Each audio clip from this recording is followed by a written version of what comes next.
Okay. So this new idea hit me. I figured, why don't I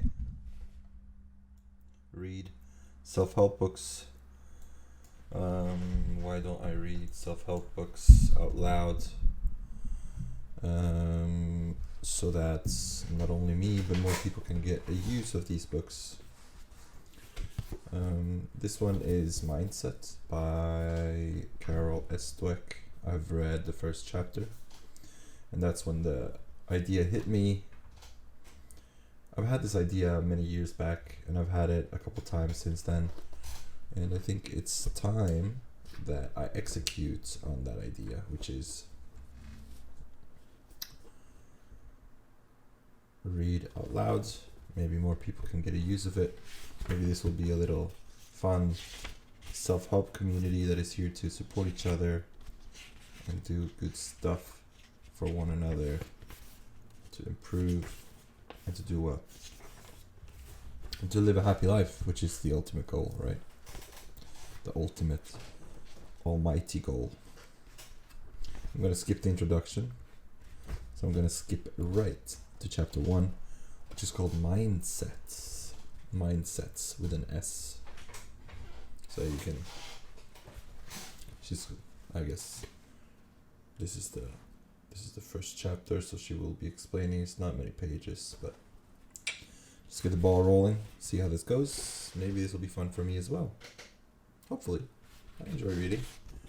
I'm not used to reading out loud, but I will give it a go.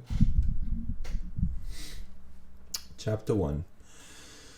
The mindsets. I realize my lungs are a little puffy right now. Okay. When I was a young researcher just starting out, something happened that changed my life. I was obsessed with understanding how people cope with failures, and I decided to study it by watching how students grapple with hard problems. So I brought children one at a time to a room in their school, made them comfortable, and then gave them a series of puzzles to solve. The first ones were fairly easy, but the next ones were hard. As the students grunted, perspired, and toiled, I watched their strategies and probed what they were thinking and feeling. I expected differences among children in how they coped with a difficulty, but I saw something I never expected. Confronted with the hard puzzles, one 10-year-old boy pulled up his chair, rubbed his hands together, and smacked his lips, and cried out,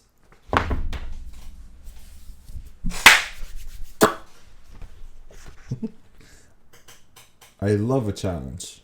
Another, sweating away on these puzzles, looked up with a pleased expression and said with authority, I was hoping this would be informative."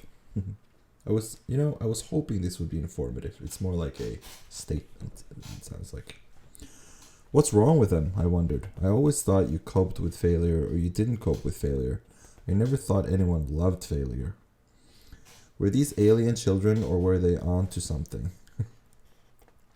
Everyone has a role. Everyone has a role model. Why is this so blurry? Blurry boy. Someone who pointed the way at a critical moment in their lives.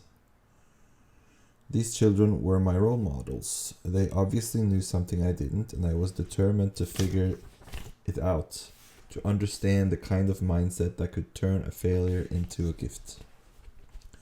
What did they know? What did they know? What did they know? It's a question. They knew that human qualities such as intellectual skills could be cultivated, and that's what they were doing, getting smarter. Not only weren't they discouraged by failure, they didn't even think they were failing. They thought they were learning. I, on the other hand, thought human qualities were carved in stone. You were smart or you weren't, and failure meant you weren't. It was that simple. If you could arrange success and avoid failures at all costs, you could stay smart. Struggles, mistakes, perseverance were just not a part of this picture. Whether human qualities are things that can be cultivated or things that are carved in stone is an old issue.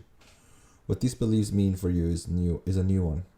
What are the consequences of thinking that your intelligence or personality is something you can develop, as opposed to something that is fixed, deep-seated trait?